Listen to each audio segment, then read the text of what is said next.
Assalamualaikum warahmatullahi wabarakatuh. Alhamdulillahirabbil alamin wassalatu wassalamu ala asyrafil anbiya'i wal mursalin sayyidina Muhammadin wa ala alihi wa ashabihi ajma'in. Amma ba'd. Pemirsa yang dirahmati Allah Subhanahu wa taala, senang sekali kami dapat kembali menjumpai Anda pagi hari ini. Anda yang saat ini baru saja terbangun dari tidur ya, atau baru saja Anda melaksanakan sholat tahajud. Luar biasa betapa nikmatnya Allah memberikan keimanan kepada kita semuanya.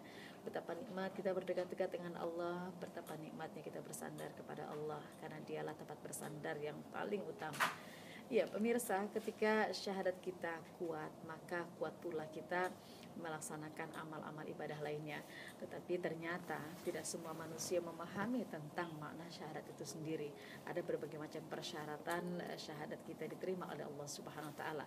Ini sangat penting kita ketahui untuk lebih meningkatkan amal kita dari hari ke hari, sehingga kita mengakhiri hidup ini dengan husnul khatimah.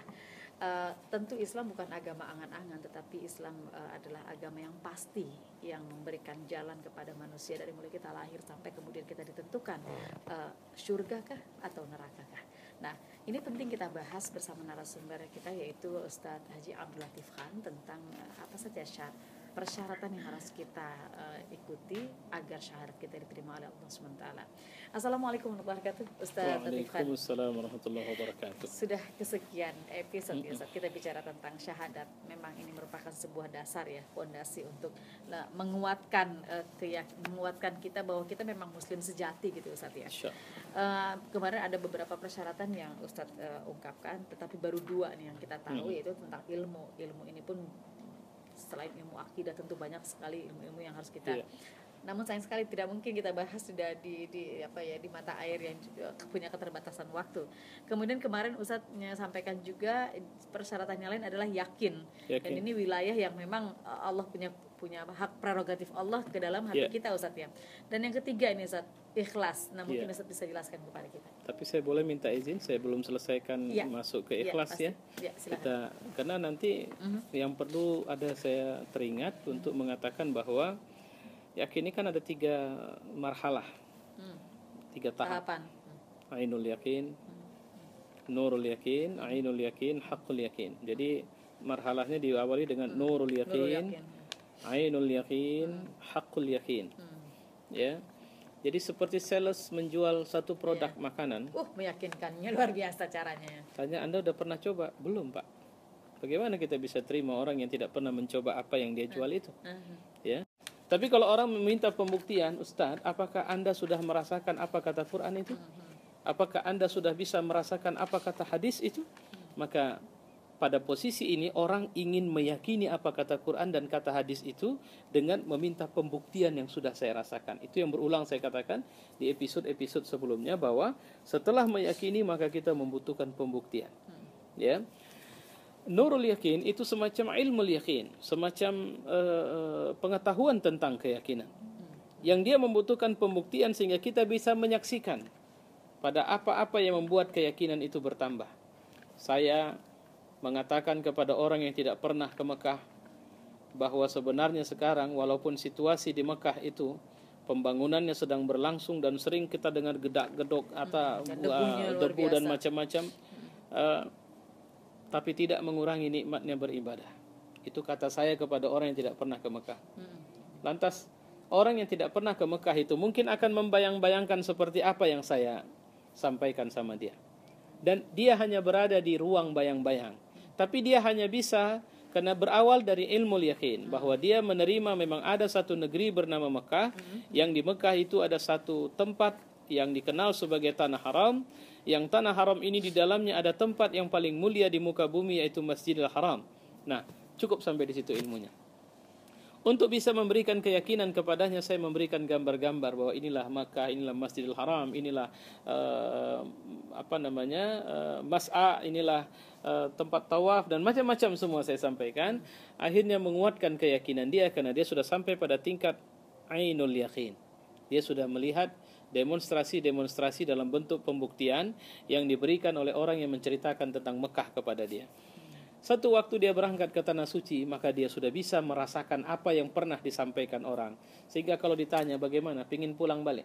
walaupun capek kali di sana, walaupun lelah kali di sana, walaupun kurang kali tidur di sana, tapi kerinduan untuk datang lagi ternyata malah muncul jauh dari sebelum kita berangkat sama sekali. Nah, itulah daya magis yang dimiliki oleh tanah suci misalnya. Kenapa? Saya hakul yakin memang itu tempat yang luar biasa. Saya sudah pergi ke semua tempat dan banyak tempat, tapi saya tidak mengalami kerinduan seperti rindunya saya untuk pergi ke tempat yang disebut. Karena ada beberapa tempat yang kita bisa datang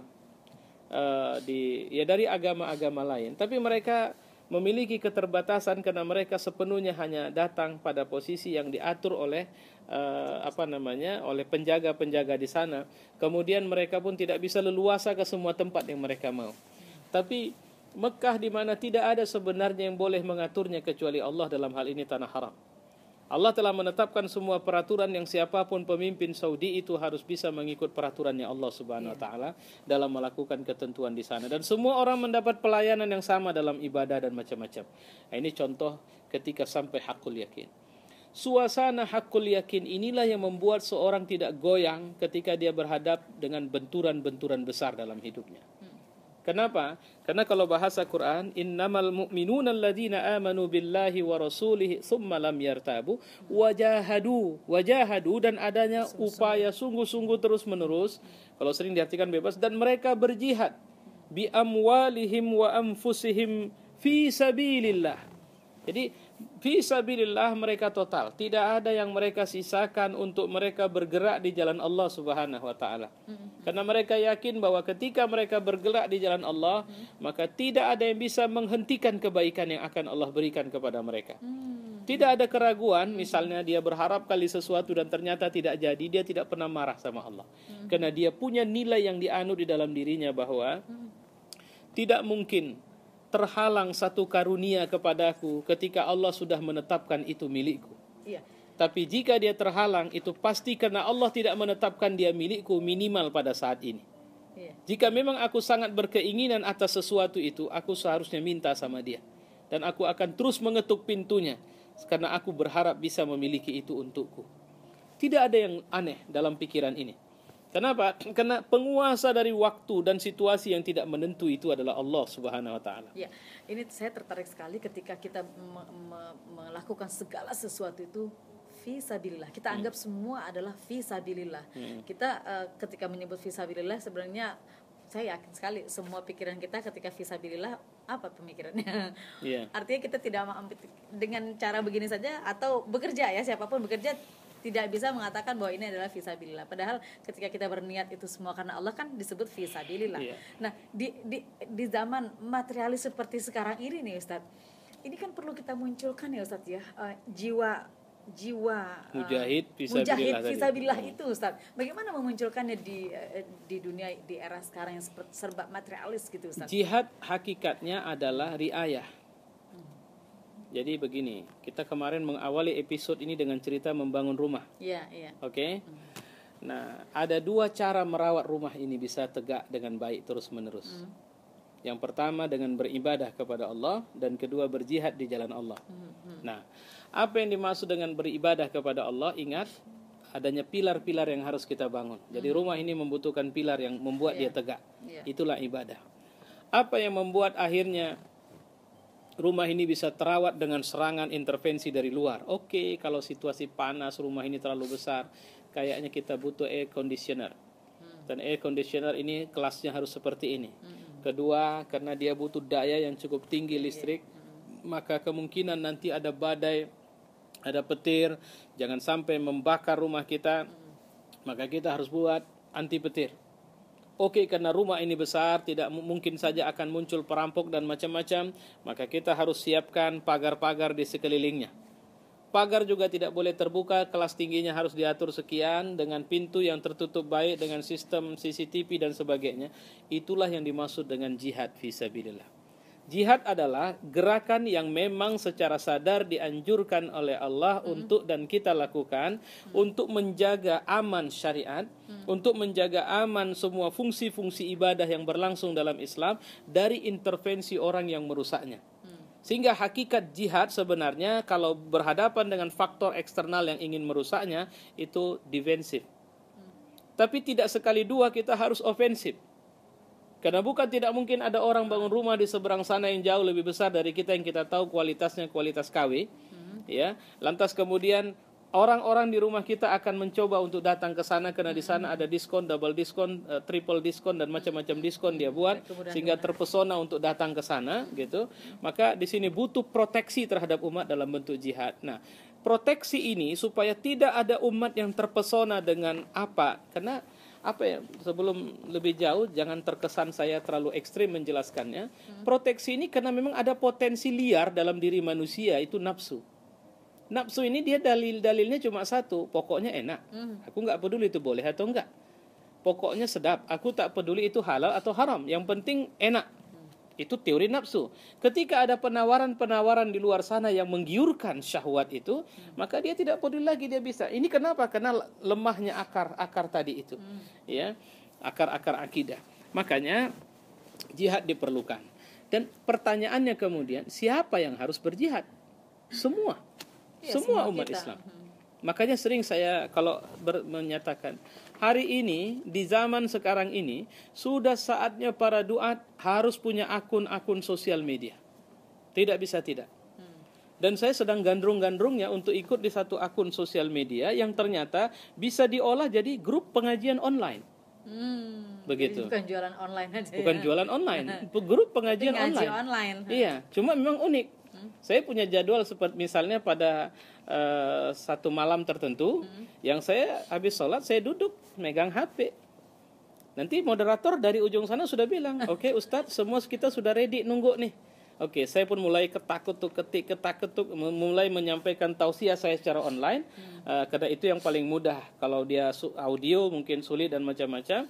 Oke, nanti saya sudah bilang, sudah saya selesai, silahkan. Oke, moderator bilang, bentar Ustadz, kasih waktu sekian menit, kami mau baca dulu semua ini. Oke, setelah sekian menit, oke, moderator mulai lagi. Silahkan, siapa yang mau bertanya. Lantas kemudian itu terjadi terus, sampai jam yang dibatasi. Artinya, saya punya murid sekarang dan saya sudah harus bisa memahami bahwa hari ini tidak ada istilah ustadz nganggur. Itu yang harus dipahami. Ustadz harus punya kesibukan di saat dia tidak ada orderan panggilan ceramah keluar sana, bahwa dia tetap punya waktu untuk kemudian memberikan dakwah secara online. Bahkan tahsin Quran secara online. Ada ya? Ya ada gitu.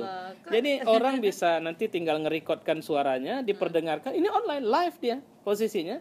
Perdengarkan kepada ustadz, guru tahsin. Oh itu bacaan antum salahnya di sini. Nah dia bacakan cara baca yang benar. Tinggal send. Jadi sendnya send audio gitu. Sudah bisa didengar gitu.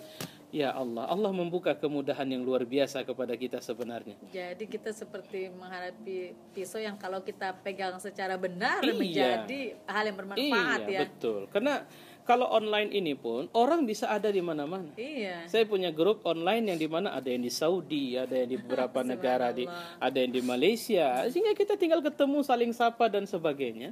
Saya membayangkan luar biasa akselerasi dakwah ini sebenarnya ketika ini kita pahami sebagai merusak dan sebagainya, kita hanya melihat dari sisi zahirnya saja. Iya. Tapi kenapa kita tidak berpikir bahwa ini tidak merusak? Ya. Saya pernah dan tidak sekali dua mengalami satu kenikmatan yang luar biasa mendakwahi orang yang semula sangat benci bukan kepada Islam tapi kepada saya. Ya, caranya sederhana, saya sering hanya memberi SMS tausiah setelah sholat subuh. 1, 2, 3, 4, 5 bulan tidak ada respon. Saya tidak peduli, yang penting saya berikan saja. Nah, sampai satu waktu saya mendengar dari seseorang yang mengatakan, Anda sepertinya harus datang jumpai dia. Karena sekarang hari ini tidak ada kebanggaan kalau dia cerita, dia selalu mengatakan bahwa Ustadz Anu sering mengirim SMS tausiah sama saya. Dan sepertinya dia sangat bangga mendapat SMS itu dari antum. Saya mengatakan Alhamdulillah, akhirnya petikan-petikan atau percikan-percikan hidayah itu sudah muncul, gitu kan. Sampai secara tidak diduga dia nelpon saya dan meminta saya untuk hadir di sebuah majelis taklim yang dikelolanya. Saya terkejut sekali, Pak, siap. Saya siap datang. Artinya apa? Saya bukan ingin mengatakan bahwa dia terima saya, tapi pertama sudah hilanglah perasaan negatif terhadap saya, mungkin dari prasangka tidak benar yang selama ini dia tanam dalam dirinya. Nah, ini semua ya saya cuma mau bilang atas sosial media itu tadi. Atas sarana-sarana gadget yang kita milikin sebenarnya. Jadi bagi kita dia takluk menjadi hamba Allah. Karena hakikatnya dia hamba-hamba Allah yang bertakwa. hamba-hamba Allah yang taat lebih tepatnya kepada Allah Subhanahu wa taala. Dan karena dia ditundukkan kepada kita, maka suka tidak suka dia akan ikut apa mau majikannya. Nah, jadi kembali kepada cerita tadi jihad, ya, fi sabilillah. Jadi bagaimana dengan konteks hari ini? Saya sudah bicara bahwa tidak ada alasan kita bisa masuk, kita bisa buat apa saja, para seniman, para politisi dan sebagainya, untuk kemudian memunculkan, kan awal akidahnya sama ini, memunculkan percikan utama, percikan besar dari gerakan dakwah menegakkan kalimah Allah ini di semua lini mereka masing-masing. Para ekonom yang bekerja di praktisi-praktisi, mereka akan mungkin mendapat keuntungan. Mereka harus ingat bahwa bahagian dari keuntungan mereka ada hak-hak orang-orang tertentu. Sehingga visi pengembangan ekonominya adalah visi pengembangan zakat. Saya sudah zakat 2,5%, alhamdulillah. Saya ingin tambah jadi 7,5%. Saya mau tambah zakat saya jadi 12,5%. Saya mau tambah zakat saya jadi 19,5%. Saya 22,5%. Artinya apa? Dia mau melakukan prosesi pengembangan usaha. Sekarang dia cuma dari jasa, dia keluar zakat. Dari simpanan dia 2,5%, jadi dapatlah 15%. Saya mau buka usaha bisnis pertanian, 2,5% lagi. Dapat 5 atau 10%. Jadi artinya teorinya bukan, wah kalau ini keuntungan kita besar nih. Tidak berhenti di situ. Dia berhenti pada satu yang diajarkan Allah, sehingga gerakan-gerakan usahanya lebih pada gerakan yang ditentukan dan dituntunkan Allah sama dia. Itu baru satu syariat tentang zakat ya. Belum lagi yang lain. Belum lagi yang lain gitu. Nah sama juga kalau seorang politisi masuk ke dunia politik dan dia mengatakan saya ingin dakwah di sini, coba deskripsikan dulu dakwah seperti apa yang kau maksud itu. Oh saya mau berantas korupsi, oke, insya Allah mudah-mudahan Allah memberikan pelurusan kepadamu dan kemudian supaya kau tidak terjebak pada korupsi yang harus kau berantas. Tapi memang karena korupsi itu definisinya simpang siur, baik kita cari dulu mana definisi yang betul-betul menurut agama itu diharamkan, supaya itu jadi rambu-rambu merah di mana kau tidak boleh masuk ke wilayah itu. Jadi kalau kemudian terjadi proses idabah itu larut, begitu masuk dia ke tempat itu dia malah mengalami proses perubahan dan dia terpengaruh. Minimal dia mendiamkan semua ketidakbenaran. Maka Anda tidak berdakwah, Anda mengorbankan diri Anda di satu daerah, diri di dalam memakai pakaian seorang dai, tapi kemudian Anda menjadi seorang yang tidak bisa memiliki prinsip. Jangankan menyelamatkan orang lain, menyelamatkan diri sendiri saja tidak bisa di situ. Nah, ini semua bukan persoalan karena konsep sudah oke, Quran sudah siap. Nah, tapi kegamangan, tidak kuatnya, atau nafsu yang kemudian lebih dewasa ketimbang akalnya, sehingga nafsu yang lebih banyak mengarahkan dia untuk mengambil keuntungan-keuntungan dari dunia ini ketimbang apa yang sebenarnya harusnya diambil dari jalan Allah Subhanahu wa taala. Makanya Allah mengatakan wajahadu wa yujahiduna fi sabilillah wa yujahiduna bi amwalihim wa anfusihim fi sabilillah. Yang mereka itu akhirnya berjihad di jalan Allah dengan harta dan jiwa mereka.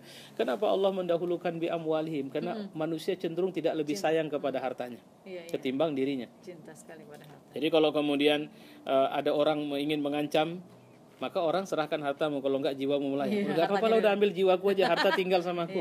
Kenapa? Aku tak rela aku hartaku diambil. Sama aja kalau sudah mati, dia tahu betul itu. Siapa yang akan memanfaatkan? Maka Allah meminta yang pertama dulu. Fi sabilillah. Artinya sebenarnya mari aku yang atur duitmu. Mari aku yang atur semua hartamu. Karena kalau aku yang atur duit dan semua hartamu, maka enggak ada ruginya kau. Ya. Jadi seorang mukmin akhirnya setelah dia memiliki keyakinan kepada Allah dan Rasulnya dan dia tidak ragu dengan keyakinan itu, maka dia akan menyerahkan asetnya kepada Allah. Kenapa? Karena dia tahu Allah Rabbul Alamin, Allah yang memberikan keselamatan, Allah yang memberikan rezeki. Oke, Tuhan, aku ada aset sekian, udahlah kau sajalah yang atur ini. Oke, baik, aku yang atur ya. Ya, oke. Nah, sekarang kau jadi pengusaha.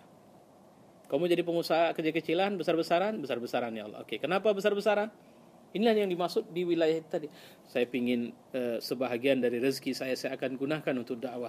Saya akan gunakan untuk mengentaskan persoalan orang miskin. Oke, berapa kira-kira keuntungan besar yang ingin kau dapatkan? 1M ya Allah. Kenapa cuma 1M? Apa kau pikir aku tidak punya duit lebih? Kan kira-kira begitulah rangsangan-rangsangan yang diberikan Allah. Apa maksudnya?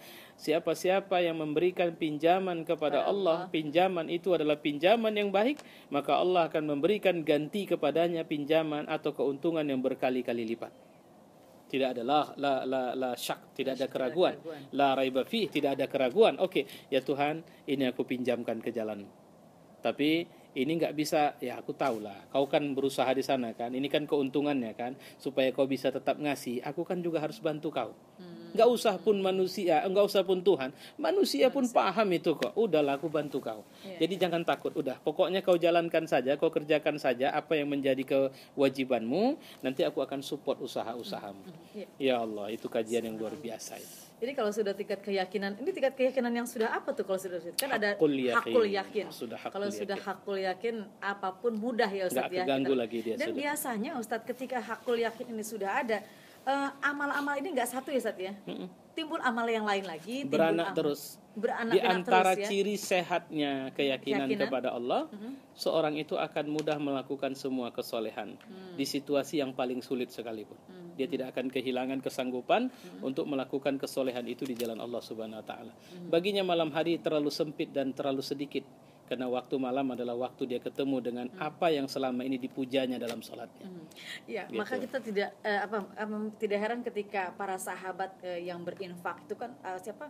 Abdurrahman bin Auf, Abdurrahman Utsman bin bin Auf, Affan, macam-macam sahabat. Satu lagi bukan Abu Bakar, satu lagi ya Abdurrahman bin Auf yang nggak pernah sikit kalau yang ngasih. nggak pernah sedikit dan nggak pernah ketinggalan dari sahabat-sahabat Nabi yang lainnya ya Ustaz ya. Di mana Umar juga pengen menandingi tapi tidak bisa gitu Ustaz ya. Ini bagaimana dengan kita ya pemirsa? Mudah-mudahan kita dengan apa yang sudah disampaikan Ustaz Latif Khan, hati kita tergerak untuk senantiasa bagaimana menumbuhkan keyakinan kita kepada Allah Subhanahu wa taala bahwa tidak ada yang membalas segala amal kita kecuali Allah. Tidak ada yang menggerakkan hati kita kecuali Allah. Tidak ada yang memudahkan segala amal ibadah kita kecuali Allah Subhanahu wa taala. Dan dari satu keyakinan ketika hakul yakin ini sudah kita dapatkan, insyaallah amal-amal yang lain pun akan mudah saja kita lakukan. Pemirsa, terima kasih untuk kebersamaan Anda. Sayang sekali karena waktu yang sangat-sangat terbatas, maka kita harus mengakhiri dialog pagi hari ini. Dan terima kasih atas kebersamaan Anda. Semoga hari ini usaha kita berjalan dengan lancar. Allah memberikan keberkahan kepada kita semuanya. Terima kasih. Billahi taufiq wal hidayah. Wassalamualaikum warahmatullahi wabarakatuh. Waalaikumsalam warahmatullahi wabarakatuh. Akhirnya perjuangan itu berhenti sementara.